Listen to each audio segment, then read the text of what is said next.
हाँ तो प्यारे बच्चों, जीतूंगा मैं यह खुद से वादा करो, जितना सोचते हो कोशिश उससे ज्यादा करो, तकदीर भी रूठे पर हिम्मत ना टूटे, मजबूत इतना अपना इरादा करो। जी हाँ बच्चों, नमस्कार आप सभी को हमारे इस YouTube चैनल मिशन 2 पे आप लोगों का बहुत बहुत स्वागत है। तो आज हम क्लास 10th का 10वीं वर्ग के लिए बच्चों आज हम सामाजिक विज्ञान यानी सोशल साइंस का मोस्ट 30 ऑब्जेक्टिव क्वेश्चन को आज इस वीडियो में करवाने वाले हैं, जो आपके एग्जाम के लिए बहुत ही ज्यादा इंपॉर्टेंट है। सामाजिक विज्ञान का जो आपको एग्जाम होने वाला बच्चों 12 फरवरी 12/2/2024 का, तो उसके लिए ये वीडियो बहुत बहुत बहुत ज्यादा इंपॉर्टेंट है। तो आप इस वीडियो को पूरा देखना, ठीक है। और इसमें जितने भी क्वेश्चन दिए गए हैं आप लोग को सभी क्वेश्चन को देखना है मेरे प्यारे बच्चों, क्योंकि सारे क्वेश्चन आपके इंपॉर्टेंट है, ठीक है। जितने भी क्वेश्चन आ रहा होगा अच्छी बात है, जो नहीं आ रहा होगा उससे आप सीख लेंगे, ठीक है। देखिए सोशल साइंस में एसएसटी में आप जितना क्वेश्चन करोगे एमसीक्यू या ऑब्जेक्टिव टाइप उतना कम है, ठीक है। इसलिए आप लोग ज्यादा से ज्यादा क्वेश्चन को प्रैक्टिस करना है। चलिए इसका सबसे पहला क्वेश्चन क्या है, काफी नया क्वेश्चन है बच्चों। 1789 में कौन एक ऐसा राष्ट्र था जिसके संपूर्ण भूभाग पर एक निरंकुश राजा का आधिपत्य था, ठीक है। तो 1789 में कौन सा राष्ट्र में था बच्चों जो अपने संपूर्ण भूभाग पर निरंकुश राजा का आधिपत्य था, ठीक है। तो फ्रांस था।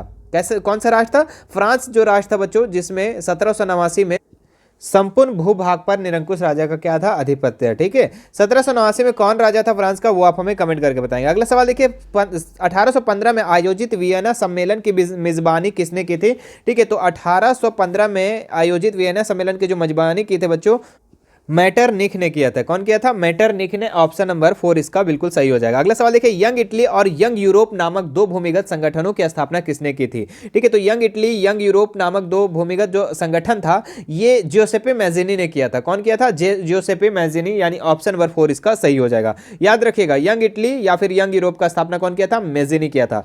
नेक्स्ट देखो अगला सवाल क्या है, प्रथम विश्व युद्ध हुए रक्षा की व्यय भरपाई के लिए ब्रिटिश शासन ने क्या कदम उठाया? तो क्या कदम उठाया था बच्चों?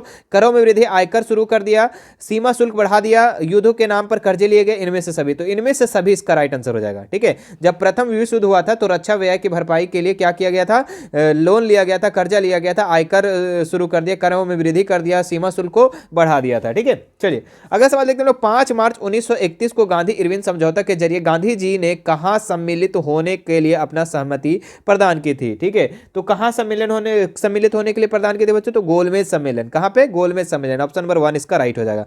अगला सवाल देखिए, ब्रिटेन की सरकार ने भूस्वामियों के दबाव में आकर निम्न में से किसके आयात पर पाबंदी लगा दिया था? ब्रिटेन सरकार भूस्वामियों के दबाव में आकर मक्का, कल ही बताया था आप लोग को, पिछले वीडियो में आप लोग को जो सब्जेक्टिव क्वेश्चन करवाए थे, मक्का का आयात पर प्रतिबंध लगा दिया गया था, पाबंदी लगा दी गई थी। अगला सवाल देखिए, वृहद उत्पादन व्यवस्था किस देश में आरंभ की गई, ठीक है। वृहद उत्पादन व्यवस्था जो था ना ये आपका अमेरिका में आरंभ किया गया था। ऑप्शन नंबर 3 इसका राइट हो जाएगा। अगला सवाल देखिए, डॉन ऑफ द सेंचुरी नामक चित्र में किसका महिमा मंडन है? तो औद्योगिकीकरण का है। किसका है? औद्योगिकीकरण का। ऑप्शन नंबर 3 इसका राइट हो जाएगा।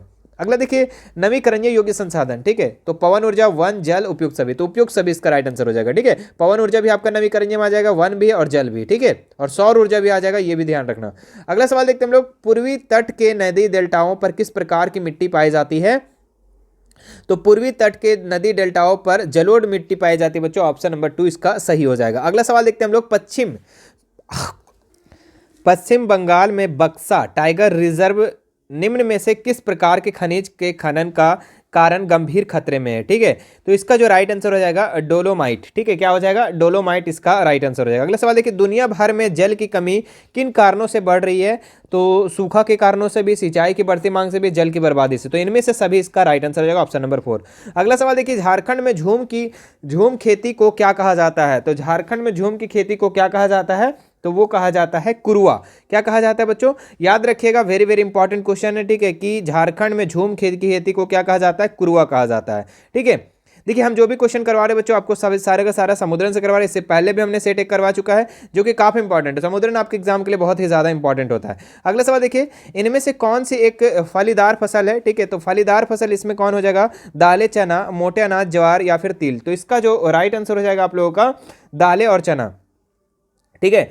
दालें और चना जो है ना ये आपका फलीदार फसल में आ जाएगा। अगला सवाल देखते हैं, किस प्रकार की कोयले को सर्वोत्तम गुण वाला कठोर कोयला माना जाता है, ठीक है। तो एंथ्रेसाइट, ठीक है। एंथ्रेसाइट जो कोयला है ना ये आपका सर्वोत्तम गुण वाला कोयला माना जाता है। ऑप्शन नंबर 2 इसका राइट हो जाएगा। अगला सवाल देखते हैं हम लोग, भारत के किस शहर में इलेक्ट्रॉनिक राजधानी के रूप में जाना जाता है? तो बेंगलोर को इलेक्ट्रॉनिक राजधानी के रूप में जाना जाता है। अगला सवाल देखते हैं, निम्न में से किसे प्रत्येक लोकतांत्रिक व्यवस्था का एक आवश्यक और महत्वपूर्ण आधार माना जाता है? ठीक है, तो धर्म की भागीदारी, परिवार में भागीदारी, सत्ता की भागीदारी, या इनमें से सभी। तो इसका जो राइट आंसर हो जाएगा आप लोग का सत्ता में भागीदारी। सत्ता में भागीदारी में लोकतंत्र व्यवस्था का एक आवश्यक महत्वपूर्ण आधार माना जाता है। अगला सवाल देखिए, शिक्षा, वन, विवाह, गोद लेना, उत्तराधिकार आदि विषय किस सूची के अंतर्गत आते हैं? तो ये आते हैं समवर्ती सूची के अंतर्गत। किस में आते हैं बच्चों? तो समवर्ती सूची के अंतर्गत।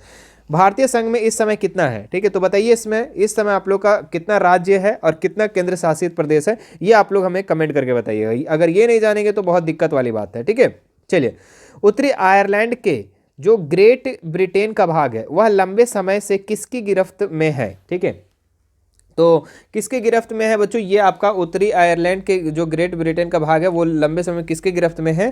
तो हिंसा, जातीय कटुता, राजनीतिक टकराव, ये इनमें से सभी। इसका जो राइट आंसर हो जाएगा जातीय कटुता। किसके अंतर्गत है? जातीय कटुता के गिरफ्त में है। अगला सवाल देखिए क्या दिया हुआ है, संविधान धर्म के आधार पर किए जाने वाले किसी तरह के भेदभाव को क्या घोषित करता है? ठीक है, संवैधानिक, पौराणिक, वैधानिक या अवैधानिक? तो अवैधानिक। ठीक है, क्या माना जाता है? अवैधानिक माना जाता है, अवैध माना जाता है। ऑप्शन नंबर 4 इसका राइट हो जाएगा। दो दलीय व्यवस्था किस देश में है? तो ये आपका है अमेरिका और ब्रिटेन में। ठीक है, अमेरिका और ब्रिटेन में जो है ना दो दलीय व्यवस्था है। अगला सवाल देखिए, 7 पार्टी अलायंस मतलब कि सप्त दलीय गठबंधन का गठन किस देश में किया गया था?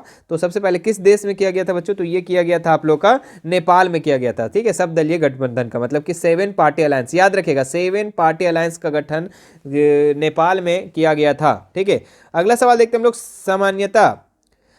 सामान्यतः किसी देश का विकास किस आधार पर आधारित किया जा सकता है? तो किसी देश कितना डेवलप है ये कैसे आधारित किया जाता है बच्चों? प्रति व्यक्ति आय पर, बिल्कुल। औसत साक्षरता दर पर, लोगों की स्वास्थ्य स्थिति पे। तो उपरोक्त सभी इसका राइट आंसर हो जाएगा। ठीक है, 4 नंबर।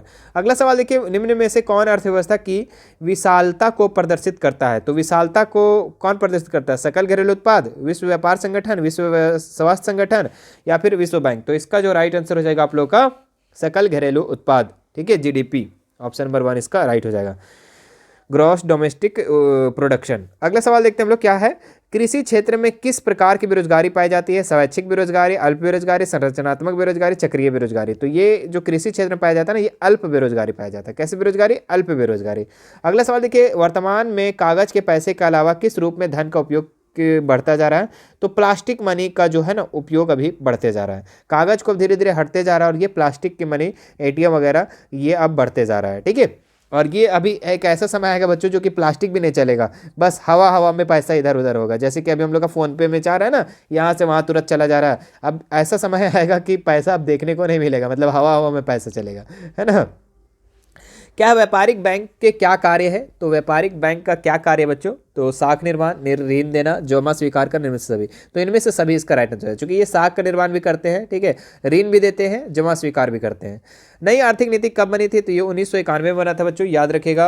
नई आर्थिक नीति जो बना था ना 1991 में बना था। ऑप्शन नंबर 4 इसका राइट हो जाएगा। चलिए लास्ट सवाल देखते हैं हम लोग, हॉलमार्क किस प्रकार की वस्तुओं की गुणवत्ता को प्रमाण चिन्ह है? ठीक है, तो हॉलमार्क जो है ना ये आभूषण पे लगाया जाता है, आभूषण पे। ठीक है, हॉलमार्क जैसे कि आप लोग जब सोना वोना खरीदते होगे ना, तो उसमें आप लोग का कहीं कहीं लिखा होगा 18 कैरेट का हॉलमार्क मारता होगा मोहर, उसमें 22 कैरेट का, 20 कैरेट का। ठीक है, तो इस तरीके का आप लोग का हॉलमार्क लगा हुआ रहता है। ठीक है, तो हॉलमार्क किस में लगता है? आभूषण वगैरह में लगता है। ठीक है, सोना चांदी की जो आभूषण बनती है वो सब में लगा रहता है। तो ये था मेरे प्यारे बच्चों आप लोग का 30 महत्वपूर्ण सवाल। मुझे आशा है कि आपको ये वीडियो पसंद आया होगा और बहुत सारे क्वेश्चन आप लोग नए नए क्वेश्चन को भी जान लिए होंगे आज। ठीक है, चूंकि इसमें नए नए क्वेश्चन भी शामिल था, तो उम्मीद है कि आपको वीडियो पसंद आएगा। पसंद आए तो हमारे इस वीडियो को क्या करना है, आपको प्यारा सा कमेंट कर देना है। ठीक है, और ज़्यादा से ज़्यादा इस वीडियो को शेयर कर देना है बच्चों तक। ठीक है, आप लोग थोड़ा शेयर नहीं करते हो, थोड़ा शेयर कर दो भाई। देखो, कर भला तो हो भला। ठीक है, आप थोड़ा सा किसी का भला करोगे तो आपका भी भला होगा। ठीक है, तो शेयर जबरदस्त तरीके से कर दो।